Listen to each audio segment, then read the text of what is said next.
Her parents call me a downgrade from her ex, didn't invite me to her sister's wedding. I said, understood, and packed my bags while she was gone. When she came home, I'd vanished, along with the company she thought she owned and $15 million she never knew I had. My name is Jordan Kemper. I'm 41 years old, and until 3 weeks ago, I thought I had it all figured out. I work as an AI engineer, freelance mostly, pulling in about $500,000 a year building predictive systems for Fortune 500 companies. Not bad for a kid who grew up in a trailer park in Oklahoma.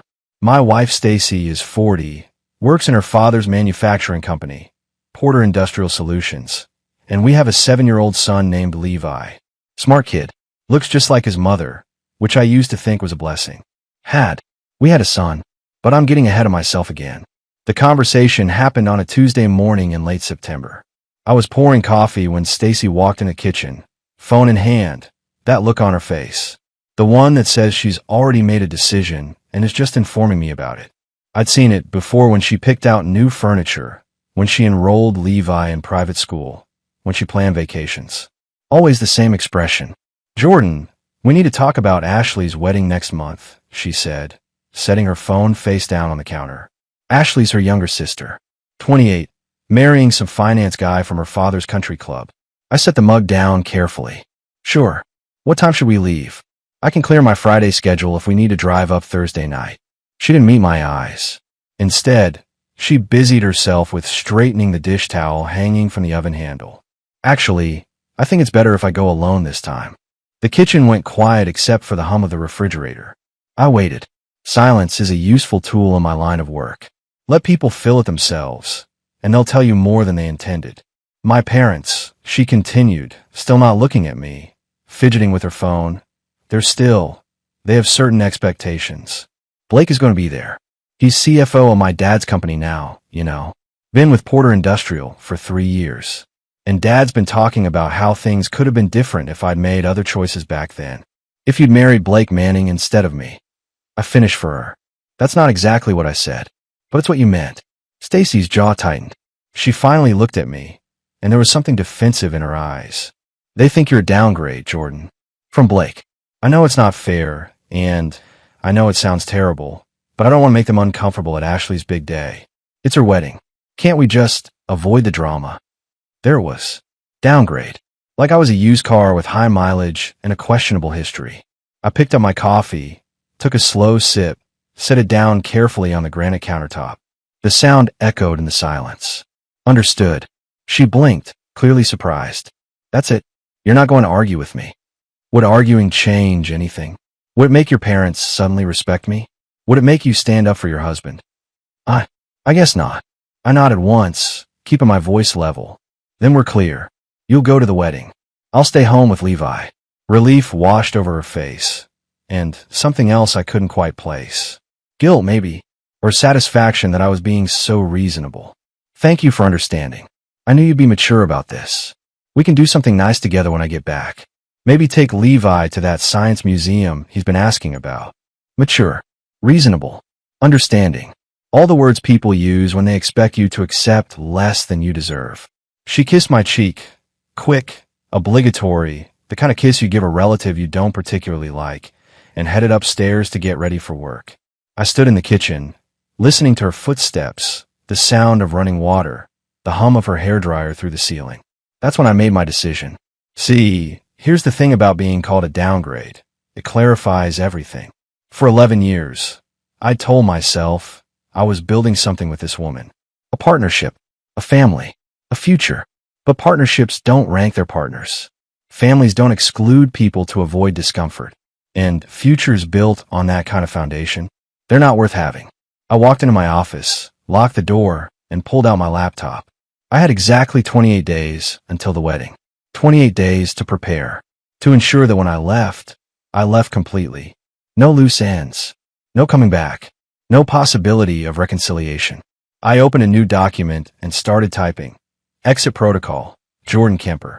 The cursor blinked on the screen, waiting. I began to plan. The first thing I did was call my attorney. Not the family lawyer Stacy and I use for our wills and property documents. A different one. Daniel Vickers, a guy I'd met at a tech conference 3 years ago, who specialized in asset protection and complex divorces.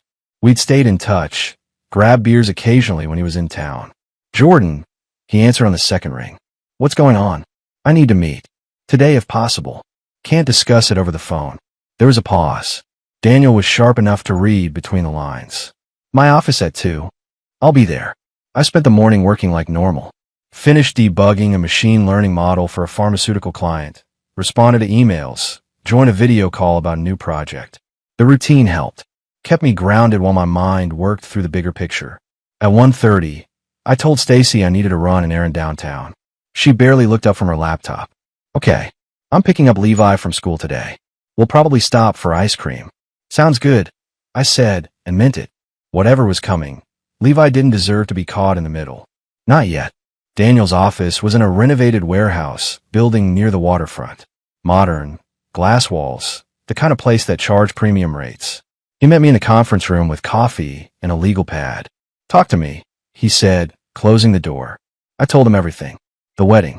The downgrade comment. 11 years of marriage. Levi, you want a divorce, he said. Not a question. I want to be ready. I want to know my options. And I want to protect myself. Daniel nodded slowly, making notes. Smart. First thing, do you have any evidence of infidelity? Not yet, but I have suspicions. Then we need evidence. Texas is a no-fault state, but infidelity still matters for property division and custody. You need proof before you file anything. How do I get that? He looked up from his notes. How tech-savvy are you? I almost laughed. Very. Good. Here's what you do. He outlined a plan. Security cameras in the house. Legal as long as they weren't in bathrooms or bedrooms. Software to monitor shared devices. Financial audits of joint accounts. Paper trails. Documentation. I can install cameras this weekend, I said. Stacy's taking Levi to her parents' place Saturday. I'll have the house to myself. Perfect. But Jordan, Daniel leaned forward. Once you start this, there's no going back. You need to be certain. I thought about Stacy's face that morning. The relief when I'd agreed not to come to the wedding. The way she'd kissed my cheek like I was her brother, not her husband. I'm certain. Then let's get to work. I left Daniel's office with a list of tasks and a timeline. For weeks until the wedding. For weeks to gather evidence, secure my assets, and prepare for the exit. That evening, I ordered 3 small security cameras online. Discrete models, motion-activated, cloud storage. They'd arrive by Friday. By Saturday night, they'd be installed and running. Stacy noticed nothing. We ate dinner as a family. Levi talked about his day at school, some science project about volcanoes. Stacy scrolled through wedding photos on her phone, showing me bridesmaid dresses and flower arrangements. Ashley's going with white roses, she said. Classic choice. Beautiful, I replied, and she smiled at me like everything was normal. I helped put Levi to bed, read him 2 chapters from his current favorite book about space exploration. When I came back downstairs, Stacy was on the couch with her phone. I'm heading to bed early, I said. Long day. Okay, I'll be up soon. I went upstairs, closed the bedroom door, and opened my laptop. Started a spreadsheet. Assets, liabilities, accounts, properties, everything we owned together, everything that would need to be divided. The cursor blinked in the spreadsheet cells. I began documenting my life, preparing to dismantle it. Saturday came too fast and too slow at the same time. Stacy left with Levi around 9 in the morning, heading to her parents' place in Austin for the weekend. Some pre-wedding family gathering I wasn't invited to. Naturally. We'll be back Sunday evening, she said, kissing my cheek at the door. Don't work too hard. Drive safe, I replied, watching them pull out of the driveway. The moment their car disappeared around the corner, I went to work. Installing the cameras took less than 2 hours. I positioned them carefully, one in the living room aimed at the front door and couch, one in the kitchen, one in the hallway. All connected to an app on my phone with cloud backup. Legal, documented, necessary. But that wasn't why my hand was shaking. The manila envelope sat on my desk where it had been for 3 days. I'd picked it up from the lab Wednesday afternoon. DNA Diagnostics, a private facility 2 towns over. The kind of place that doesn't ask questions and processes results fast if you pay extra. I'd collected the samples 2 weeks ago. A hair from Levi's brush. Saliva from his juice cup. My own cheek swab. Standard paternity test. The kind of thing a man does when he starts noticing his 7-year-old son doesn't look like him at all. When he remembers his wife's close friendship with Blake Manning 8 years ago, right around the time Levi was conceived. The envelope felt heavy, heavier than paper should feel. I sat at my desk, stared at it for 10 minutes, then finally tore it open. The technical language filled the first page. Genetic markers, allele frequencies, probability calculations. I skipped to the bottom, to the conclusion section printed in bold letters. Probability of paternity, 0%. Conclusion: Jordan Kemper is excluded as the biological father of Levi Kemper.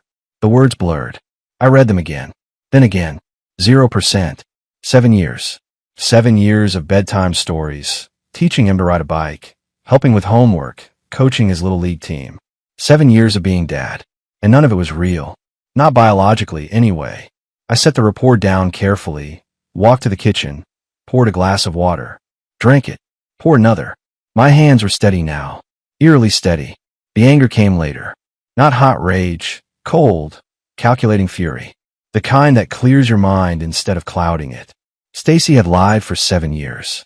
Let me raise another man's child. Let me love a boy who wasn't mine, all while knowing the truth. And Blake Manning, the CFO, the golden boy her parents loved. He was Levi's father. Had to be. The timing matched perfectly. I pulled out my phone, opened the Notes app, started documenting. Dates. Timeline. The business trip Stacy took with her father 8 years ago. Blake had been there. I remembered because Stacy came home acting strange, distant. 2 weeks later, she told me she was pregnant. We'd been trying for a year. I'd been thrilled. Thought it was finally happening. I sat back down at my desk, opened my laptop. The exit protocol document was still open. I added a new section. Custody. Null and void. Paternity fraud documented. Daniel needed to see this. Monday morning, first thing. But first, I needed more evidence. If Stacy had lied about Levi, what else had she lied about? The cameras were live now. When she came home Sunday, every conversation, every phone call, every visitor would be recorded. I sealed the DNA report back in its envelope, locked it in my desk drawer with copies backed up in 3 separate cloud accounts. Then I went back to work like nothing had changed. Because the best strategy is the one your opponent never sees coming. Sunday evening, Stacy and Levi returned around 6. I was in my office when I heard the front door open, the sound of Levi's excited voice telling me about the trampoline park his grandparents took him to. Hey, buddy. I called out, meeting them in the hallway. I hugged Levi, ruffled his hair. He wasn't mine biologically, but that didn't change 7 years of love. That wasn't his fault. Stacy smiled, tired from the drive. Good weekend. Productive, I said. Got a lot of work done. How was Austin? Exhausting. My mother had 17 opinions about table settings. She set her purse down. I'm going to take a bath. Can you handle dinner? Already ordered pizza. Should be here in 20 minutes. She kissed my cheek and headed upstairs. I fed Levi, got him ready for bed, read him a story. Normal routine. Dad routine. Whatever the DNA said, he deserved stability. After he was asleep, I went back to my office and pulled up the camera app on my phone. Scrolled through the footage from the weekend. Most of it was nothing. Empty rooms, me walking past cameras, installing them. The cameras were live now. Any day this week, when Stacy was home alone, I'd see what happened when she thought no one was watching. The week crawled by. I worked, took calls, played with Levi, acted normal. Stacy talked about the wedding plans, showed me more photos Ashley sent. Blake would be at the rehearsal dinner Friday night. The wedding Saturday. She'd be gone 4 days total. You're sure you're okay with this? She asked Wednesday night over dinner. I said I understood, didn't I? I know, but Stacy, it's fine. Go to the wedding. Spend time with your family. Levi and I will be good. She reached across the table, squeezed my hand. Thank you for being so supportive. I know this isn't easy. I squeezed back, smiled. That's what partners do. The lie came easily now. Thursday afternoon, while Stacy was at work, I checked the camera footage again. Nothing unusual. But then Friday, the day before she left, something changed. I was at a coffee shop, laptop open, reviewing code for a client. My phone buzzed with a motion alert from the kitchen camera. Stacy was home. She'd left work early to pack. I watched her move through the frame, opening cabinets, making tea. Then her phone rang. She answered, but I couldn't hear the conversation through the camera. She smiled, though, laughed, walked toward the living room. I switched to that camera feed. She was pacing, phone pressed to her ear, animated. Then she said something that made my blood run cold, even though I couldn't hear it. She glanced toward the hallway, toward where my office was, like checking if I was home. Then she stepped closer to the camera, near the window. I know, she said, voice barely audible but clear enough. Just 4 more weeks. After the wedding, when Jordan's. She stopped mid-sentence, looked at her phone, then ended the call abruptly. I rewound the footage, watched it again, tried to read her lips. After the wedding, when Jordan's what? Gone. Out of the picture. I saved the clip, backed it up, sent it to Daniel's secure email with the subject line, "Evidence urgent." Then I closed my laptop and drove home. That evening, Stacy was cheerful, excited about the wedding. She showed me her packed suitcase, the dress she'd bought, the gift she'd wrapped for Ashley. "This is going to be such a beautiful weekend," she said. I smiled. "I'm sure we'll be." The day of the wedding arrived with clear skies and perfect October weather. Stacy left Friday afternoon, kissed Levi and me goodbye, promised to call when she got to Austin. I waved from the driveway, watching her car disappear down the street. "Dad, can we get pizza tonight?" Levi asked, tugging my hand. "Absolutely, buddy. Extra pepperoni." We spent Friday evening like normal. Pizza, video games, a movie. I tucked him in a bed at 9, read him his favorite space book, turned off the light. "Love you, Dad," he said sleepily. "Love you too, kiddo." I meant it. DNA didn't change 7 years of being his father. But DNA did change everything else. Saturday morning, while Levi was still asleep, I began the execution phase. Every item had been planned, every step documented in my exit protocol. I'd been preparing for 4 weeks. Now it was time. First, the financial moves. I logged into our joint checking account, transferred my half to a new account Stacy didn't know about. The savings account, same process. Investment accounts, already separated by prenup, stayed untouched. Our shared business account for the green tech startup I'd been funding, transferred completely. It was my money anyway, always had been. Then the digital purge. I wiped our shared laptop, factory reset, changed passwords on every streaming service, email account, cloud storage. Removed my phone from the family plan. Canceled my credit cards that had her as authorized user. The house was trickier. We rented, lease in both names. I called the landlord, explained I'd be leaving, offered to pay my half through the end of the lease term. He agreed. I had him email the documentation. Done. By noon, I'd erased myself from every shared system we had. Next came the physical items. I'd already shipped 2 boxes of important documents to a P.O. box in Vancouver 3 weeks ago. Birth certificate, passport, financial records, the DNA report originals. Everything else, I packed into my truck. Clothes, laptop, a few personal items. Not much. I'd learned to travel light.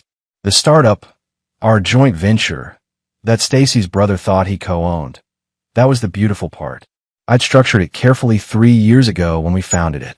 Stacy and her brother were listed as partners, but the operating agreement had a clause I'd written in. In the event of irreconcilable differences, the primary capital investor could dissolve the partnership and reassign assets. I was the primary capital investor. I put in $400,000. They put in nothing but ideas. Friday night, while Stacy was at the rehearsal dinner, I'd executed the dissolution, filed the paperwork with the state, transferred all intellectual property to a nonprofit trust I'd established, Green Future Technologies, registered in British Columbia. The trust would continue the work, but Stacy and her brother would get nothing. They'd find out Monday when their access to company accounts was revoked. At 2 o'clock Saturday afternoon, I called Daniel Vickers. "It's done," I said. "Everything's executed. I'm leaving in an hour." The DNA evidence. Courier will deliver copies to Stacy and her parents Monday morning, along with the dissolution papers and a formal notice that I'm filing for divorce based on paternity fraud and adultery. "Where are you going?" "Better if you don't know yet. I'll contact you once I'm settled. You have power of attorney for the legal proceedings." "Jordan," he paused. "You're sure about this?" I looked around the house I'd lived in for 6 years. The couch where I'd read bedtime stories. The kitchen where we'd eaten family dinners. The walls that held photos of a life that turned out to be a lie. I'm sure. At 3 o'clock, I loaded the last box into my truck. Left my house keys on the kitchen counter. Left my wedding ring beside them. Left a single envelope addressed to Stacy, containing copies of the DNA report and one sentence written in my handwriting. You never had to explain. I understood. Then I picked up Levi from his friend's house where he'd been playing. Where are we going, Dad? He asked as I buckled him into his car seat. On an adventure, buddy. We're going to see Grandma Sullivan in Oklahoma for a few days. My mother, who I called last week and explained everything. She'd agreed to take Levi for 2 weeks while I got settled in Canada. What about Mom? Mom will meet us there. I lied. One of the few times I'd lied to him, and it hurt. But necessary. We drove out of Houston as the sun started setting. My phone buzzed constantly. Stacy, calling from the wedding reception. I'd blocked her number an hour ago. She was probably confused, maybe annoyed. By tomorrow morning, when her parents returned home to find her sitting there alone, trying to reach me, trying to understand what happened, then she'd be more than confused. She'd be devastated. And I felt nothing but cold satisfaction. I learned what happened through Daniel, who heard it from Stacy's attorney 3 days later. Saturday night, the wedding went perfectly. Stacy posted photos on social media. Her and Ashley, the bridesmaids, the reception. Blake Manning was in several shots, standing close to Stacy, laughing at something she said. Her parents looked proud, happy, everything picture perfect. Sunday morning, she flew home, texted me from the airport, called twice. No answer. She got home around noon. That's when she found the keys, the ring, the envelope. According to Daniel's account, she'd called her parents immediately, hysterical. They'd rushed over, found her sitting on the couch, reading the DNA report over and over, trying to call me, getting nothing but voicemail. Where's Levi? Her father had demanded. Daniel told me. I don't know. Jordan took him somewhere. He's not answering. That's when they'd started to understand the scope. Raymond Porter, Stacy's father, had tried to log into the company accounts Monday morning. Locked out. Called Stacy's brother. Also locked out. They'd received the dissolution papers via courier at 10 a.m. Porter Industrial Solutions, Green Initiative Partnership, that they'd been bragging about to investors for 3 years. Gone. Dissolved. Assets transferred to a Canadian trust they had no access to, no control over, no claim against. The money in the joint accounts? Gone. My half. Completely legal to take. The startup they thought they owned 40% of? Never theirs. They'd owned equity in a shell structure that I'd legally dismantled. Stacy's brother had apparently put his fist through a wall when he realized what happened. But the real devastation came Tuesday morning when the second courier arrived. More DNA evidence, more documentation, and a formal notice. I was filing for divorce in Texas, citing paternity fraud and adultery, demanding full return of all funds I'd invested in raising a child who wasn't mine. 7 years of expenses, estimated at $400,000. Texas law was murky on paternity fraud, but my case was solid. I had evidence, timeline, documentation, DNA proof, and Blake Manning's name was about to be dragged into it very publicly. Her attorney called me. Daniel said during our Wednesday morning call. I was in Vancouver by then, setting up a temporary apartment. She wants to negotiate. No negotiations. Jordan, she's offering a split, everything 50-50. Keep the house, joint custody of Levi. He's not my son. Legally, I have no custody to negotiate. Biologically, Blake Manning is his father. She can negotiate with him. She's claiming you knew, that you accepted Levi as yours regardless of paternity. I have dated evidence proving I only discovered the truth 4 weeks ago. She has no case. Daniel was quiet for a moment. She's also claiming you sabotage her family's business out of spite. I dissolved the company I solely funded. The operating agreement gave me that right. Her family contributed zero capital. They have no legal standing. They're talking about suing for emotional distress. Let them try. Discovery will be fun. We'll subpoena Blake Manning, put him on the stand, ask him under oath about his relationship with Stacy 8 years ago. More silence. Then Daniel said quietly, You've thought of everything. I had 4 weeks and excellent motivation. What about Levi? That question hurt. He's with my mother in Oklahoma. I call him every night. He thinks I'm on a business trip. and his mom is handling some family emergency. In 2 weeks, when I'm settled, I'll explain age-appropriately that mom and dad are separating. He can visit me whenever he wants. I won't abandon him just because we don't share DNA. That's decent of you. He's 7. None of this is his fault. Friday afternoon, I got a call from an unknown number. Against my better judgment, I answered. Jordan. Stacy's voice, raw from crying. Please, we need to talk. We have nothing to discuss. You can't just leave. You can't just destroy everything. I didn't destroy anything, Stacy. I removed myself from a fraudulent situation. There's a difference. Levi is your son. You raised him. DNA doesn't change that. DNA changes everything legally. You lied for 7 years. Let me pay for, provide for, love a child while knowing he wasn't mine. That's fraud. I never meant. Yes, you did. You knew exactly what you were doing. My voice stayed calm, cold. You call me a downgrade. You excluded me from your family. You made it very clear I didn't belong. So I left. Just like you wanted. That's not. I didn't mean it that way. Understood, I said and hung up. I blocked the number. That night, I stood on the balcony of my Vancouver apartment, looking out over the city lights, and felt nothing but relief. The old life was gone. The new one was just beginning. 3 weeks after I left Houston, Daniel Vickers called with news I'd been expecting. They found out about the money, he said.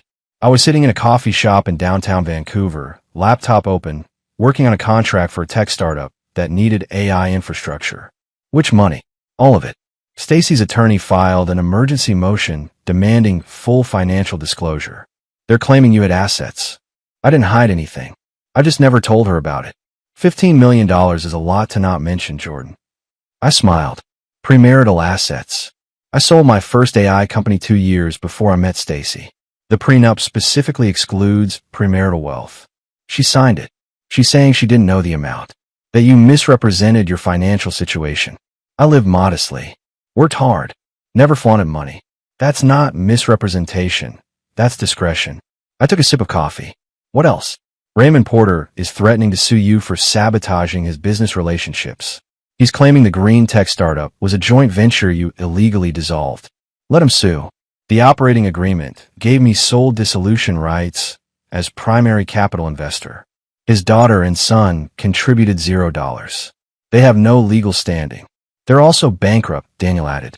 Porter Industrial Solutions filed for Chapter 11 yesterday. The company's been hemorrhaging money for 2 years. They were counting on your green tech partnership to attract investors and stay afloat.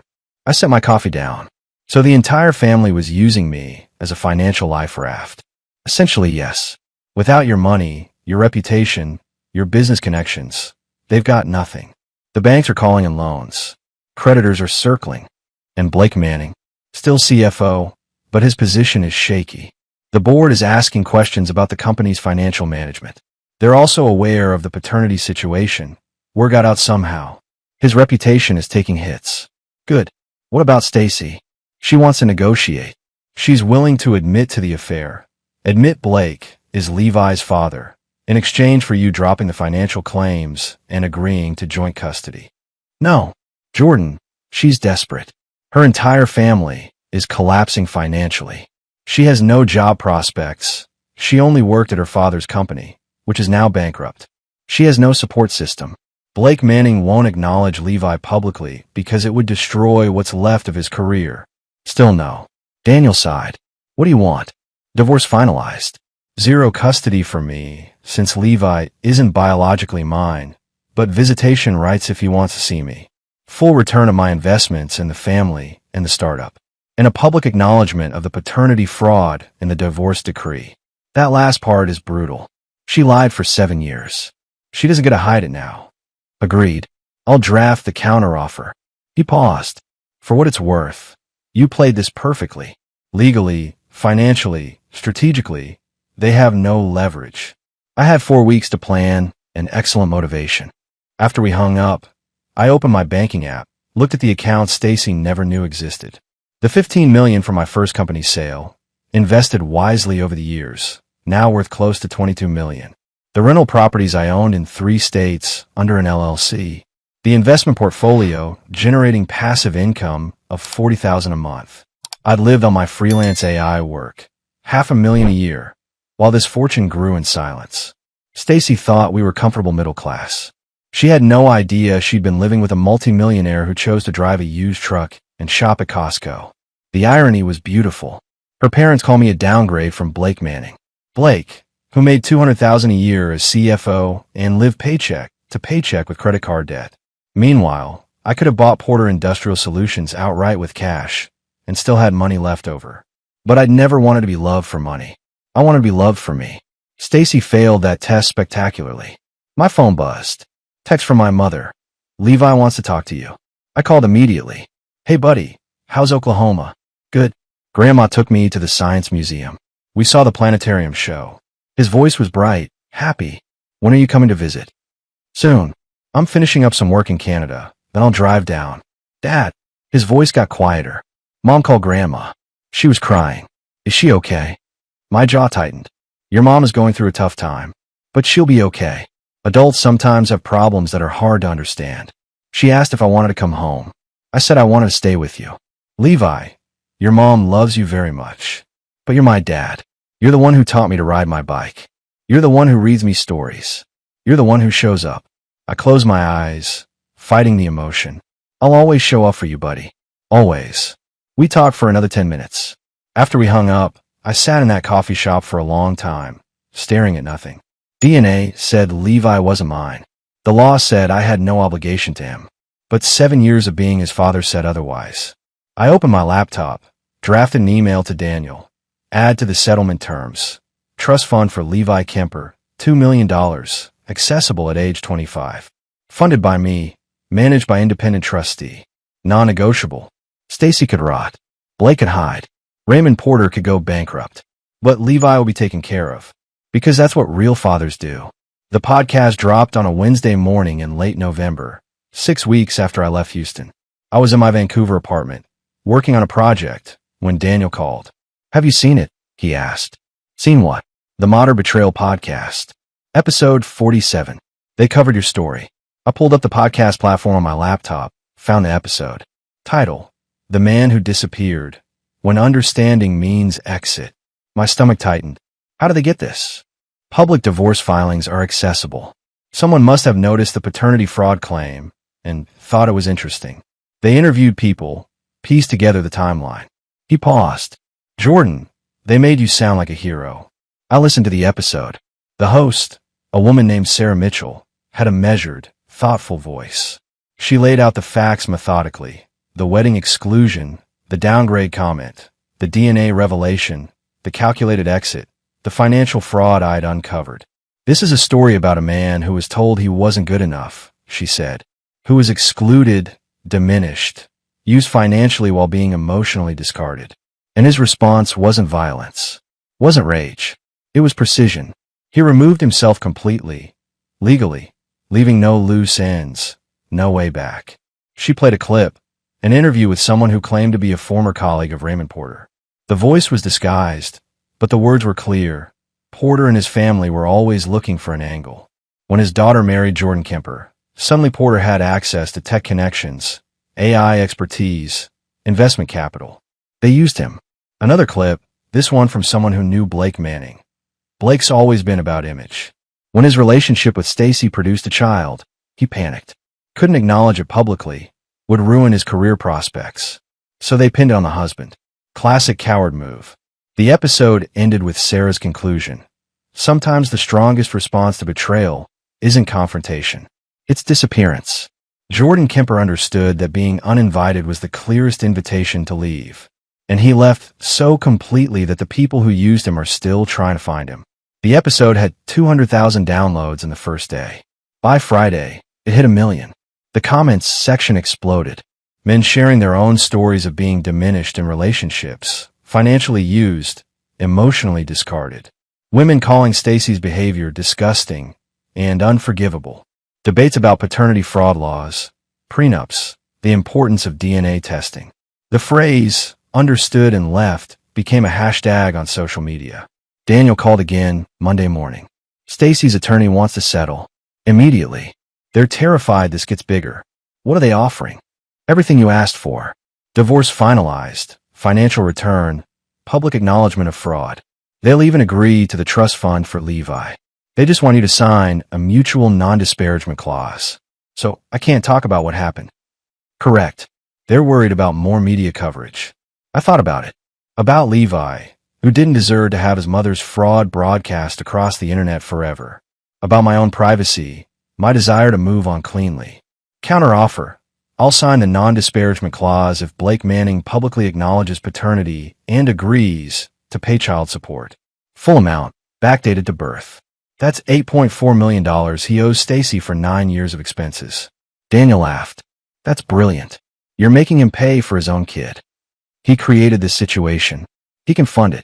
The settlement came through 2 weeks later. Blake Manning, faced with either public exposure or financial responsibility, chose money. He set up a payment plan, acknowledged paternity privately in sealed court documents, and agreed to ongoing child support. Stacy got nothing from me except a divorce and the truth. Raymond Porter's company dissolved in bankruptcy. Blake Manning resigned as CFO, took a lower position at a smaller firm in Dallas. And I sat in Vancouver, watching it all unfold from 3,000 miles away, feeling nothing but cold satisfaction. The old life was ashes. The new one was already taking shape. I had freedom, wealth, and clarity. Everything else was just noise.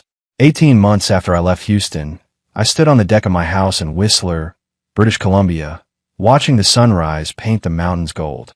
The air was clean, cold, perfect.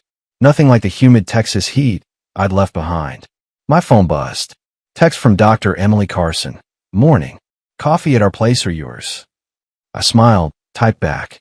Yours. I'll bring breakfast. Emily, 34 years old, emergency room physician at Vancouver General Hospital, sharp mind, kind heart, no patience for games or lies. We'd met 9 months ago at a tech conference where she was speaking about AI applications in trauma medicine. I'd been consulting on the project. She'd asked intelligent questions. I'd given honest answers. By the end of the conference, we'd exchanged numbers. 3 months later, we were dating seriously. 6 months after that, she moved into my place in Whistler on her days off. We kept her Vancouver apartment for work weeks, but the mountains were becoming home for both of us. She knew everything. About Stacy, about Levi, about the paternity fraud, about why I'd left America. I'd told her on our third date, expecting judgment or at least hesitation. Instead, she'd said, "You did what you had to do. Anyone with integrity would have done the same." That's when I knew she was different. Last month, I'd found out she was pregnant. We'd been careful, but sometimes life has other plans. When she told me, sitting on this same deck with morning coffee, I felt something I hadn't felt in years. Pure joy. We're keeping it. I'd asked, knowing her career, her independence, her carefully planned life. Are you kidding? I'm 34 and just found a man who's honest, successful, and doesn't play games. Yes, we're keeping it. Now, at 18 weeks, she was showing. We decided not to find out the gender. Wanted to be surprised. I drove down her Vancouver apartment, picked up fresh pastries from the bakery she loved, let myself in with my key. She was in the kitchen, already dressed in scrubs for her afternoon shift. "You're glowing," I said, kissing her. "I'm nauseous and exhausted. But thank you." She took the pastries, smiled. "Levi called yesterday while you were in meetings." "How is he?" "Good. Wants to come visit next month. He's excited about having a little brother or sister." Levi, 9 years old now, living in Dallas with my mother who got in permanent custody after Stacy proved unable to maintain stable housing or employment. Blake Manning paid child support, but rarely visited. The kid deserved better. "I'll fly down and get him," I said. "Bring him up here for 2 weeks. He asked if he could call me Emily, or if he should call me something else." "What did you say?" "I told him to call me whatever feels comfortable. That I'm not trying to replace his mother, but I'm happy to be in his life." She sat down at the table, looked at me seriously. "Jordan, I need to ask you something. Anything.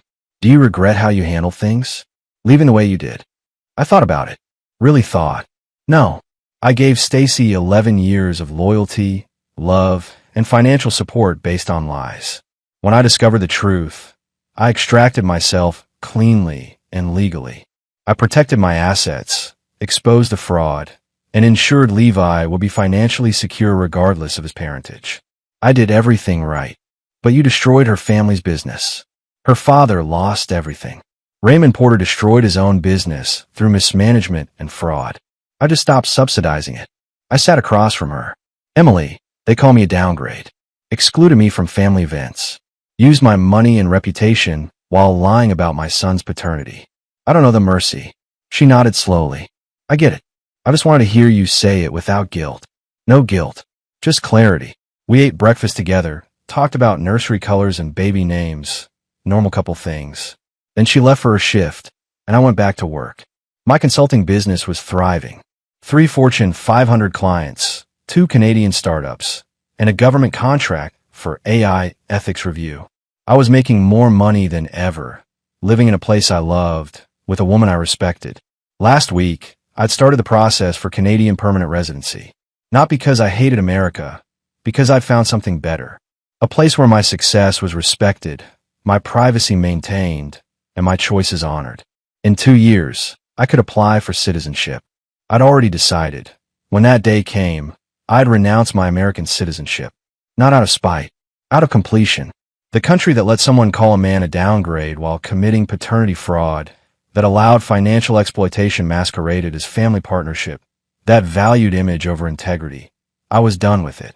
Canada had given me freedom, peace, and a fresh start. That evening, I got a call from Daniel Vickers. Jordan, thought you want to know. Stacy's getting remarried. To Blake. No. Some guy she met at a support group. Divorced father of 2. Works in insurance. They're moving to San Antonio together. Good for her. Hope it works out. You really don't care? Daniel, she's been gone from my life for 18 months. I'm engaged to an incredible woman, having a baby, building a business I love in a country that respects me. Why would I care what Stacy does? He laughed. Fair point. Just want to keep you informed. After we hung up, I sat on the deck watching the sun set behind the mountains, thinking about everything that had led me here. One conversation, one moment of being told I wasn't good enough. That's all it took to start the chain reaction that freed me from a life built on lies.